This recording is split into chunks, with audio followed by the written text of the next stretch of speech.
Hello everybody, this is Combat Sports Podcast, and today we're coming at you with a UFC 317 early prelims breakdowns for this weekend's fight. I'm really excited for it. It's been such a busy week. There's Power Slap this Friday. Excited for that. 3 title fights, CTE free on TV. Not even TV, I think it's on YouTube now. It used to be on Rumble, not even sure. Then there's also the Jake Paul versus Julio Cesar Chavez Jr. I think that's on Saturday. And then there is Devontae Wilder, the Bronze Bomber. I'm pretty sure his fight's on Friday, so there's just a lot of fights. PFL on Friday, everything's going on this week, so we've been pretty busy. I'm finally excited for a card. I mean, I'm usually excited for cards, but this is what we all been waiting for here. Charles Do Bronx! We all been waiting for that shit, but, let's get right into the prelims here. I'm going to break down the first 2-3 fights real quick, and then after that, I'll go more into details, and there's quite a bit of fights, and I've been doing a lot of breakdowns. I'll still do the breakdowns, like you'll get enough detail, but enough of my yapping here. Let's get right into the first fight. We got McVey versus Christopher Ewert. 7-0 is Christopher. Jackson is 6-0. This was supposed to be a good fight before this. Christopher stepping in short notice. This was a fight that got put up not that long ago. It was supposed to be versus Dumas. The dude literally just got arrested for a felon, trying to hide in the dog cage. I just feel bad for the guy. I was low-key happy he had a match coming up because he's going to have a lot of fines to pay off, all those charges, all those fees. He's probably going to go to jail with what I've seen, but I don't know. Let's not talk about that. We're talking about this fight. We're going to go into Jackson over here, the Moose. Amateur since 2019 to 2022. He won 6-1 in that. Pro in 2023. He is on a 6-fight win streak. He has 4-0 in the LFA, 3 knockouts, 3 subs, and this dude has a 100% finishing rate. Let's go over here and talk about his opponent quick. Christopher Ewert. What I can find out quick is that he is 7-0, pro since 2022. This dude's a beast. He has 5 knockouts, 2 decisions. This dude has been training with UFC level pros. Dude has high IQ. He's nice. Knockout artist. 5 out of his 7 finishes are by knockout. This is going to be a pretty good fight here. I think that McVey can get Ewert's down and keep him there. He should be able to get it in there in the early rounds. This dude would be his clear path just to wrestle and everything. Ewert's has nice takedown defense. The dude has beautiful striking. And I don't know, it's going to be a hard one now. This is definitely going to go, I might go the distance. I don't know. It could be a late KO. I really want to go with McVey, but I don't know. I see that Ewert's is really good, has great striking, great grappling too. His defense is amazing, but I don't know. I really wanted to go for McVey over here, but I think I'm going to pick Christopher Ewert winning here by a late knockout or a decision. Let's move on to the next one. Hines over here. Diniz started kickboxing, glory kickboxer. Then he went to MMA, UFC, combat sport, I don't know, whatever you want to call it, not kickboxing. In 2010, he was 8-10 fight win streak before losing a TKO. This includes kickboxing. He is 1-0 in the Dana White Contender Series, 2-1 in the UFC, 7 knockouts, 1 decision. Let's go over here and talk about Hines. Goozy. Dude has a weird amateur. He is 7-0. Weird amateur career. He went from 2011 to 2022. I don't know what happened there. He only had 3 fights, so I don't know. Pro in 2023, 5-0 in the LFA. UFC debut, 3 knockouts, 3 subs, 3 decisions. I think Diniz over here, a lot of MMA experience. Like, that includes kickboxing and everything. He's way bigger, I feel like. But he has 0 takedown percentage. So I don't know how that's going to work. He probably doesn't have to put it to work here because he has good striking, but I do know that Alvin is a blue belt in Brazilian Jiu-Jitsu, but I just think that Diniz can get it here by KO. He'll probably get it done by knockout. I got Diniz winning by knockout. I think he's just overall more well-rounded, more experienced. He got it here. Let's move on to the next. We got a crazy odd fight. Nico the Hybrid Price, 16-8 versus Jacoby Kobe Smith, 10-0. This is a welterweight matchup with some crazy odds. I really think the odds should not be this high, but I don't know. I might be wrong. The odds makers are usually right here. Let's talk about Price. Pro since 2018, champion FTP, 8-0 there, 8-8 in the UFC with 2 no contests. Also has some grappling matches in his career, 10 knockouts, 3 subs, 3 decisions, has been knocked out 5 times though, so that's scary going up against a guy, Jacob over here. Pro in 2021, 10 fight win streak. 4 fights in a row that he has finished, 8 knockouts, 7 in the first round, 2 decisions, 1-0 in the Dana White Contender Series, 1-0 in the UFC. This dude's a little tank, powerful. 8 out of his 10 fights that he's won are by knockout, so that's crazy. He's also a really nice wrestler. In the Dana White Contender Series, he was compared to Khabib, I'm pretty sure, some bullshit. I hope that was not true. I saw something about that.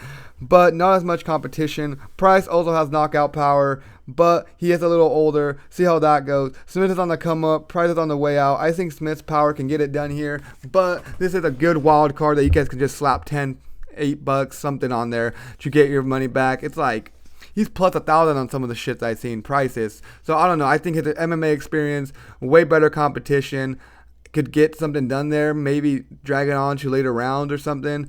But I do got Smith winning here by knockout. He just likes to go for kills right away. Dude's so aggressive. But yeah, Smith here winning by knockout, probably in the first round. Let's move on to the next fight. We got the star of the prelims. We're out of the early prelims. We got Terrance T-Rex McKinney.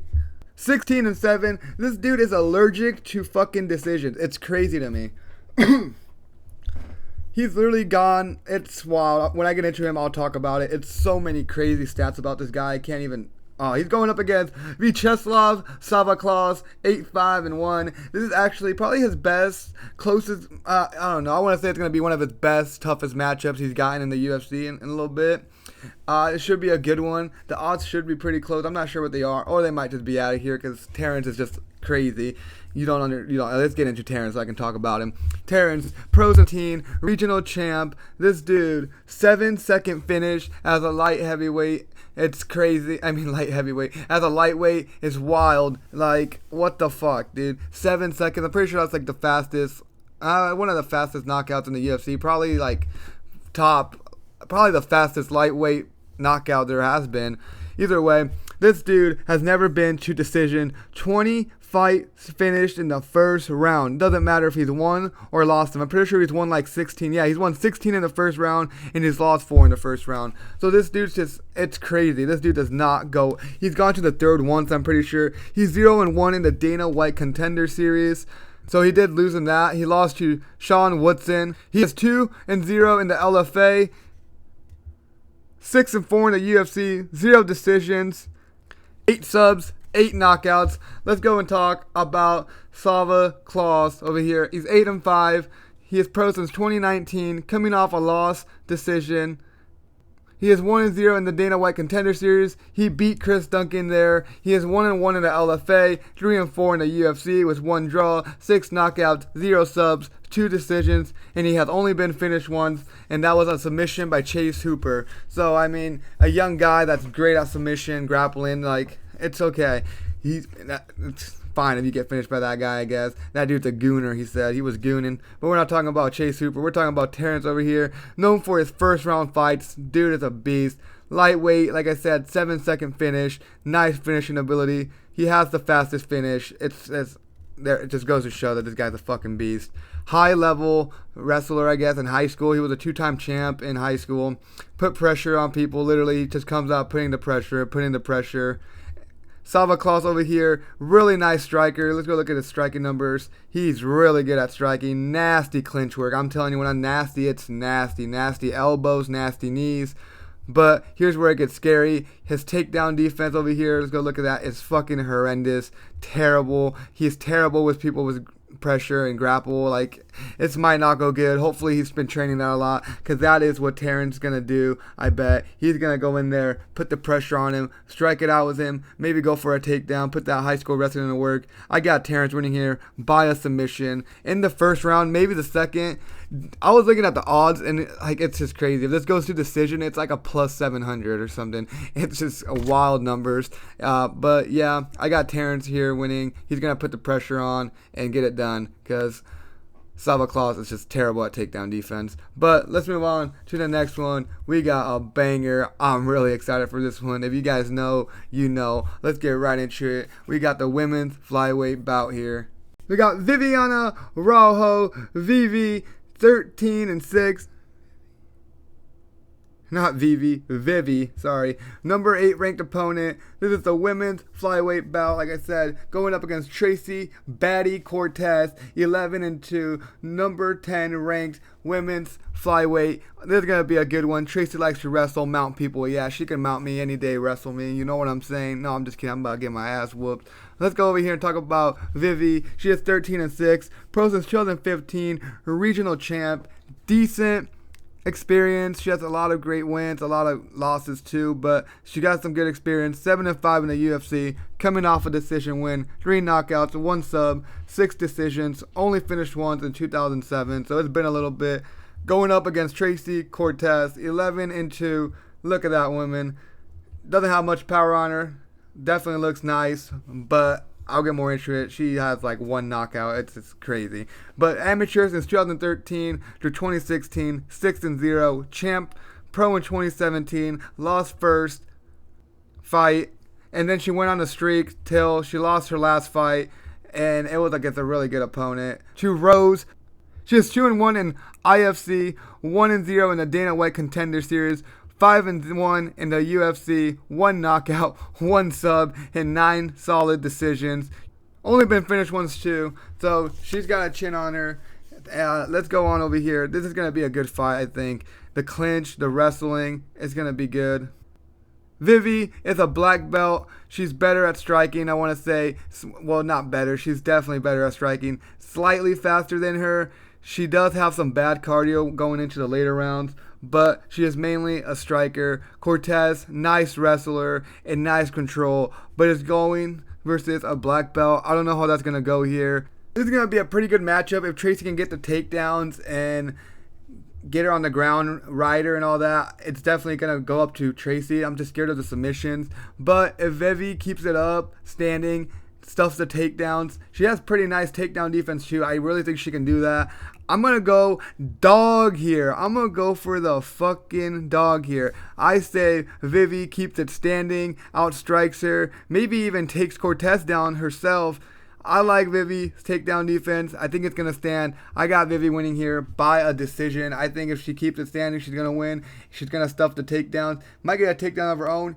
And I don't know. She's not that good on the bottom, but she does have some black belt Brazilian Jiu-Jitsu, so that could cause some problems. We'll see how that goes. I'm going to go for the dog here. Let's move on to the next one. Yeah, I'm a little sad that Tracy might lose, but if she wins, it is what it is. You know, she might win. She'll keep climbing up. Let's go on to the next fight. We got a flyweight bout between... These guys are fucking beasts. They're explosive. They're strikers.